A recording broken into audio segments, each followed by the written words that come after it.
और क़ुरबानी करने के बारे में हम सब ने नए नए ढकोंसले शुरू कर लिए हैं कि क़ुरबानी करने की बजाय क़ुरबानी वाले पैसों का कोई कूलर लगवा दें जहाँ गरीब ठंडा पानी पी लें, और उसकी बजाय हम किसी हॉस्पिटल में कोई दवाइयाँ लेके दे दें, हम किसी मरीज़ का इलाज करवा दें, हम फलां कर दें, क़ुरबानी का जानवर ज़रूर गोश्त खाना है और ज़ाया करना है।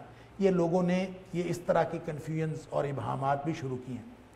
सुन लीजिए, दीन खुद बनाना होता तो ये सारे मामलात ठीक थे। दीन है अल्लाह का और हमारे तक पहुंचा है नबी अकरम सल्लल्लाहु अलैहि वसल्लम के जरिए, लिहाजा दीन उसी चीज़ का नाम है जो नबी करीम सल्लल्लाहु अलैहि वसल्लम ने किया। और फिर कुछ लोग ये भी कन्फ्यूजन फैलाते हैं, इबहाम फैलाते हैं कि ये क़ुरबानी तो सिर्फ हज के अंदर करनी है जानवर की, हज के अलावा नहीं करनी। और उनको ये नहीं मालूम कि अरबी ज़ुबान में क़ुरबानी के लिए एक ही लफ्ज़ नहीं है क़ुरबानी। जैसे हम क़ुरबानी हर चीज़ को हम क़ुरबानी कहते जाते हैं। एक दूसरे के लिए कोई इसार कर दें हम उसको भी क़ुरबानी कहते हैं। उसने क़ुरबानी दे दी जी उसके हक़ में, उसने फ़लाँ चीज़ की क़ुरबानी दे दी, उसने फ़लाँ चीज़ की क़ुरबानी हर चीज़ को हम क़ुरबानी कहते हैं। लिहाजा हज में जाके जो क़ुरबानी दी जाती है वो भी क़ुरबानी है, और जो हम ईद वाले दिन जो गैर हाजी क़ुरबानी करता है वो भी क़ुरबानी है।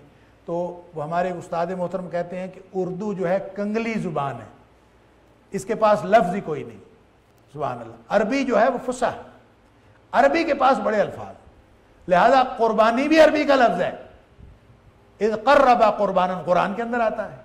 और क़ुरबानी क़ुर्ब से है, अल्लाह का क़ुर्ब हासिल करना। और अल्लाह का क़ुर्ब कैसे हासिल होता है? वो वैसे ही हासिल होगा जैसे अल्लाह ने कुरान में फरमाया या नबी करीम सल्लल्लाहु अलैहि वसल्लम ने फरमाया, वैसे ही हासिल होगा। अपनी तरफ से बनाने से क़ुर्ब हासिल नहीं होगा। और वो क़ुरबानी जो हज में की जाती है उसका नाम हदी है, और वो क़ुरबानी जो गैर हाजी करता है उसका नाम उज़हिया है।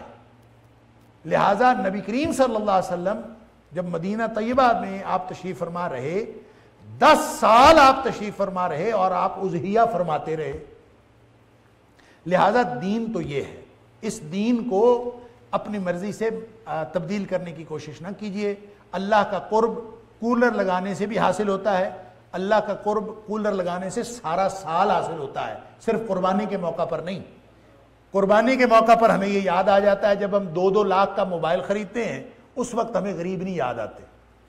जब हम अपने घरों के अंदर खर्चा कर रहे होते हैं उस वक्त हमें गरीब नहीं याद आते। जब हम लाखों रुपए की गाड़ी खरीद रहे होते हैं, जब हम करोड़ों रुपए का घर बना रहे होते हैं, उस वक्त हमें गरीब नहीं याद आते। अपनी जो हम अय्याशियां कर रहे होते हैं उस वक्त गरीब नहीं याद आते।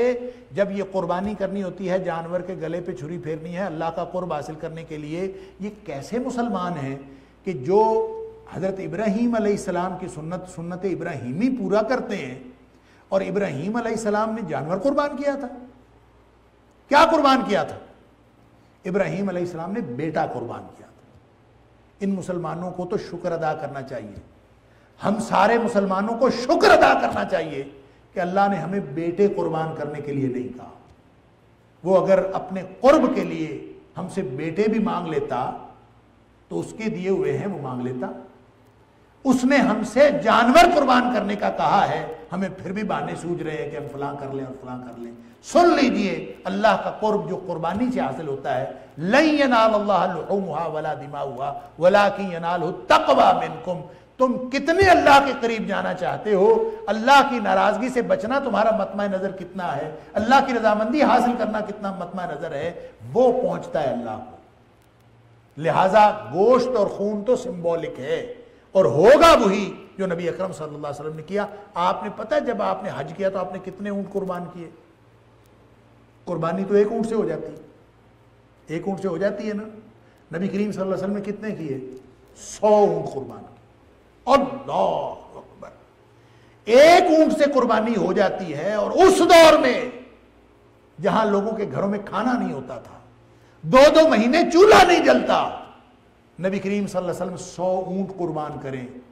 और आज का मुसलमान करोड़ों रुपए के घर में रहकर और करोड़ों की गाड़ी में बैठकर, लाखों का मोबाइल जेब में डालकर, वो चंद हजार का जानवर लेते वक्त उसको ये बीमारी पड़ती है और मौत पड़ती है सिर्फ ज़िलहज के इन 10 दिनों में। कि जनाब गरीबों का उसको दर्द सताता है, ये करना है वो करो, सारा कुछ करो, घर बेचो और करो, अपनी अयाशियां छोड़ो और करो। लिहाजा ये 10 दिनों में करने वाला जो कुर्बानी का अमल है, नबी अकरम सल्लल्लाहु अलैहि वसल्लम ने फरमाया यौमुन नहर, इसको कहते हैं कुर्बानी वाला दिन।